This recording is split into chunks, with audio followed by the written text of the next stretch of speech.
अगर आप सिर्फ़ और सिर्फ़ 3 से 4 चीज़ों के साथ मार्केट से भी अच्छी और सस्ती साथ ही जल्दी बनने वाली बटर स्कॉच आइसक्रीम बनाकर तैयार कर लेते हैं, तो घर के सारे लोग खुशी से आपके हाथ चूमने लग जाएँगे, है ना? जी हाँ, बिल्कुल ऐसा ही होने वाला है। तो इसके लिए सबसे पहले हमें लेना होगा एक कोई भी पैन या फिर सॉसपैन। इसमें हम लेंगे चीनी।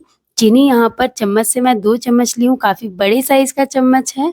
मतलब ग्लास से एक छोटे ग्लास जितना 1 ग्लास मैं चीनी ले ली हूँ। अच्छा चीनी जो मैं यहाँ पर ली हूँ इसकी क्वांटिटी ऐसा नहीं है कि आपको बिल्कुल सेम रखना है, कम-बेशी आप कर सकते हैं अपने टेस्ट के अकॉर्डिंग।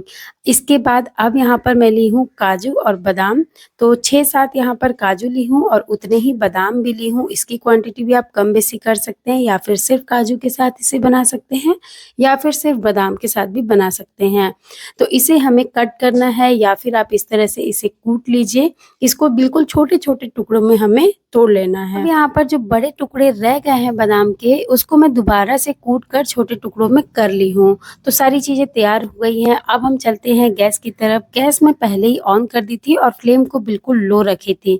इसके बाद जो सॉसपैन में हमने चीनी लिया है, उस चीनी को रख देंगे गैस के ऊपर और बिल्कुल लो फ्लेम पर हमें चीनी को कैरेमल करना है।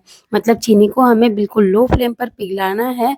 फटाफट करने के चक्कर में आप फ्लेम को हाई या फिर मीडियम बिल्कुल भी मत करिएगा, नहीं तो जो सारी चीनी है वो जल जाएगी, कैरेमल नहीं होगी, इसका टेस्ट बिल्कुल ख़राब हो सकता है। इसलिए आप इस बात का ख़ास ख़्याल रखिएगा कि चीनी को कभी भी आप कैरेमल करते हैं तो बिल्कुल लो फ्लेम पर ही हमें चीनी को कैरेमल करना होगा, नहीं तो चीनी जल जाएगी, टेस्ट बिगड़ सकता है। इसलिए फ्लेम को बिल्कुल लो रखिएगा। थोड़ी देर के ही अंदर आप देखेंगे कि चीनी थोड़ी-थोड़ी पिघलनी शुरू हो जाएगी। उसके बाद चम्मच से हमें इस तरह से चलाते रहना है, जिससे कि चारों तरफ से बराबर से चीनी मेल्ट हो जाए और कहीं से भी चीनी जले नहीं। तो देख सकते हैं आप लगभग 2-3 मिनट के करीब हुआ है और चीनी यहाँ पर मेल्ट हो गई है, चीनी पूरी तरह से कैरेमल हो गई है और बहुत ही सुंदर इसमें कलर भी आ गया है। तो इस स्टेज पर फ्लेम को ऑफ करेंगे और इसमें छोटे चम्मच से आधे चम्मच जितना घी डालेंगे। कैरेमल को और घी को अच्छे से मिक्स करेंगे और इस तरह से चम्मच से लगातार चलाते हुए इसको अच्छे से ठंडा करना है हमें। यहाँ पर गलती मुझसे ये हो गई थी कि मैं कैरेमल को अच्छे से ठंडा नहीं की थी और इसमें ये ड्राई फ्रूट्स डाल दी थी। तो ये गलती आप बिल्कुल भी मत करिएगा, नहीं तो काजू बादाम जो हम डालेंगे ड्राई फ्रूट्स वो जल सकता है। तो इसलिए इस बात का आप ध्यान रखिएगा। यहाँ पर मैं डाली थी वो जला नहीं था लेकिन बिल्कुल काला पड़ गया था। तो इसलिए आप अभी मत डालिएगा, जब कैरेमल थोड़ा ठंडा हो जाए उसके बाद डालिएगा। तो सारे काजू बादाम को कैरेमल के साथ मिक्स करने के बाद अब इसे ग्रीस किए हुए प्लेट में मैं डाल दी हूँ। घी से प्लेट को अच्छे से ग्रीस कर ली थी और अब इस कैरेमल को डाल दी हूँ। इसको अब हम साइड में रखेंगे ठंडा होने के लिए। अच्छा ऊपर से मैं थोड़े से काजू डाल दी हूँ क्रश करके। काजू इसमें बिल्कुल भी दिख नहीं रहा था, बादाम भी नहीं दिख रहा था, तो इसलिए मैं ऊपर से डाल दी हूँ। अभी हमें क्या करना है कि इसको साइड में रख देना है थोड़ी देर के लिए ठंडा होने के लिए। जब तक ये ठंडा हो रहा है तब तक हम आगे की तैयारी करेंगे। देखिए यहाँ पर मैं अमूल कंपनी का व्हिपिंग क्रीम ली हूँ, इससे मैं आइसक्रीम बनाऊँगी। आपके लोकल मार्केट में जिस भी कंपनी का व्हिपिंग क्रीम मिले आप उससे बना सकते हैं। सबसे पहले यहाँ पर मैं एक बड़े से बाउल में ली हूँ ढेर सारा आइस क्यूब। इसके बाद इसके ऊपर मैं रख दी हूँ एक दूसरा बाउल, बड़ा सा बाउल है। इस बाउल को मैं रख दी थी फ्रीज़र में थोड़ी देर के लिए फ्रीज़ होने के लिए, जिससे कि बाउल अच्छे से ठंडा हो गया है। इसके बाद मैं इसमें डाल दी हूँ व्हिपिंग क्रीम। अब बारी है व्हिस्क करने के लिए, तो अगर आपके पास इलेक्ट्रिक व्हिस्कर है तो आप उससे व्हिस्क करिए इसको, लेकिन अगर नहीं है तो ये हैंड व्हिस्कर जो आता है ना उससे भी आप इसे व्हिस्क कर सकते हैं। व्हिस्क हो जाता है, बस टाइम थोड़ा ज़्यादा लगता है, मेहनत थोड़ा ज़्यादा लगता है। तो देखिए थोड़ी देर तक मैं इसको व्हिस्क की हूँ, ये अच्छे से व्हिस्क हो गया है। मतलब कि बिल्कुल केक वाले फॉर्म में हमें इसको नहीं लाना है, स्टिफ नहीं करना है, हार्ड नहीं बनाना है। इस तरह से हल्का-सा इसको व्हिप कर लेंगे हम। अच्छा अब इसमें मीठे के लिए मैं डालूँगी कंडेंस्ड मिल्क। तो ये एक छोटा डब्बा मेरे पास था जिसमें से आधा मैं पहले इस्तेमाल कर ली थी और अभी आधा ये बचा हुआ है, तो मैं इसको डाल लूँगी। कंडेंस्ड मिल्क के लगभग बड़ी चम्मच से 3-4 चम्मच के करीब है, इतने में ये बहुत अच्छे से मीठा हो जाएगा क्योंकि ये बहुत ही ज़्यादा मीठा मीठा होता है। तो यहाँ पर मैं डाल दी हूँ आधा डब्बा, इसके बाद इसको मिक्स कर ली हूँ। मिक्स करते हुए वो वीडियो पता नहीं कैसे स्किप हो गया, नहीं पता चला मुझे। अच्छा, अब यहाँ पर मैं डाल रही हूँ बटर स्कॉच का एसेंस। बटर स्कॉच एसेंस डालने से बिल्कुल मार्केट वाला फ्लेवर आएगा इसमें, मतलब आपको खाते वक्त पता ही नहीं चलेगा कि इसमें मतलब ये घर पर बनाया हुआ है, ऐसा आपको बिल्कुल भी फील नहीं होगा। तो इसलिए यहाँ पर मैं एसेंस डाली हूँ, आप बिना एसेंस के भी इसको बना सकते हैं।